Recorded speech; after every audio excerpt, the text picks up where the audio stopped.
IBN 7 बना तीसरा सबसे ज्यादा देखा जाने वाला हिंदी न्यूज चैनल।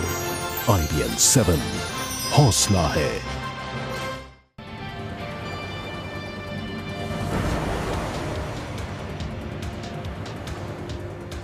वक्त आज का मुद्दा का है, लेकिन इस वक्त जो तस्वीरें आप अपने स्क्रीन पर देख रहे हैं वो बेंगलुरु में हो रही एरो इंडिया शो की हैं।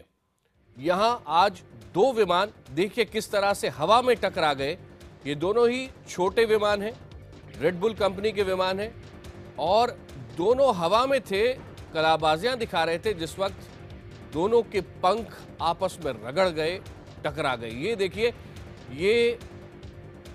ये वो क्षण है जहां पर दोनों पंख टकराए और ये बेहद खतरनाक हो सकता था और सेकंड के 100वें हिस्से से भी ज्यादा अगर ये और रगड़ खाते तो दोनों एक दूसरे से टकरा सकते थे।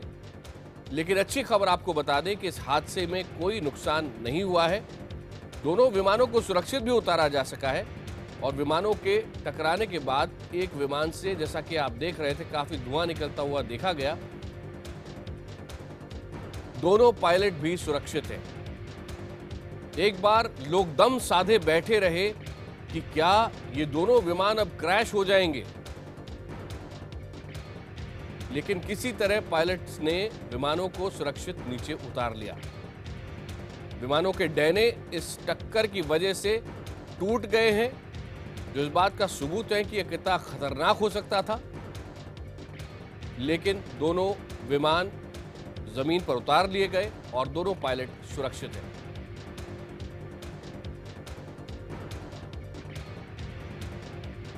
इस वक्त हमारे संवाददाता प्रणय उपाध्याय हमारे साथ जुड़ गए हैं, जो एरो शो की कवरेज के लिए बेंगलुरु में ही मौजूद हैं और इस हादसे को खुद उन्होंने देखा है।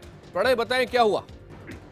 देखिए आकाश, इस समय अभी भी इस समय आसमान में एरो शो चल रहा है। इस एरो शो में कुछ समय पहले जो एरोबेटिक शो चल रहा था उसमें रेड बुल की टीम जो पार्टिसिपेट कर रही थी, जिस समय अचानक कलाबाजियां खाते या जो करतब दिखाते वक्त अचानक जो है विमान का रूप जो है कि पंखे से टकरा गया है और उसके कारण जो दृश्य आप देख रहे हैं ये उसी घटना के हैं, उसी वक्त के हैं। और हालांकि ये चूंकि ट्रेन पायलट होते हैं, मनूवर्स अच्छी तरह से जानते हैं, इसलिए इन्होंने सुरक्षित इस विमान को नीचे उतार लिया है। और आपने जैसा कहा, बिल्कुल सही बात है, कोई बड़ा हादसा हो सकता था। हालांकि ये बड़ा हादसा टल गया और कोई बड़ी घटना नहीं हुई और विमानों को सुरक्षित उतार लिया गया है। अभी हमने देखा है विमान के XBR है जिसका पंख जो है वो मुड़ के क्षतिग्रस्त हो गया है और उन दोनों ही विमानों को ग्राउंडेड कर दिया गया है। फिलहाल यहाँ पे हैंगर में रखा है दोनों विमानों को। पायलट को भी यहाँ से जो है मेडिकल चेकअप के लिए ले जाया गया है ताकि वो अपना चेकअप वगैरह करा सकें। कोई ऐसी घटना उन्हें तो महसूस नहीं हो रही है, क्योंकि ये एरोबेटिक टीम्स के लिए बहुत जरूरी होता है आकाश कि विमानों के साथ साथ पायलट भी बहुत चुस्त और दुरुस्त हों, क्योंकि बहुत कम क्षेत्र में, बहुत कम अंतराल के बीच में ये बहुत सारी हवाई करतबों और कलाबाजियों को अंजाम देते हैं। आकाश, प्रणय, हुआ क्या, गड़बड़ कहां हुई? आई थिंक ये जिस तरह का फुटेज भी आप देख रहे हैं, आकाश में ये जैसे ही विमान पास में आ रहे थे तो क्रॉस करते वक्त करने से पहले इनके एक का जो रोटर है, यानी विमान के XBR जो था उसका रोटर जो है वो दूसरे पंख से टकराया, क्योंकि ये क्रॉस करते हैं, बहुत सारे मनूवर्स करते हैं, तो जो टर्न लेते हैं उस समय में ये शायद दोनों विमान बहुत नजदीक आ गए। जो एक परमिसिबल लिमिट होती है उस लिमिट से ज्यादा नजदीक आ गए और उसी दौरान ये घटना हुई है। धन्यवाद प्रणय। और अच्छी खबर यही है कि दोनों पायलट पूरी तरह सुरक्षित हैं और दोनों विमानों को भी उतार लिया गया, वरना आसपास के इलाकों में अगर वो गिरते, रिहायशी इलाकों में गिरते, तो ये बेहद खतरनाक हो सकता था।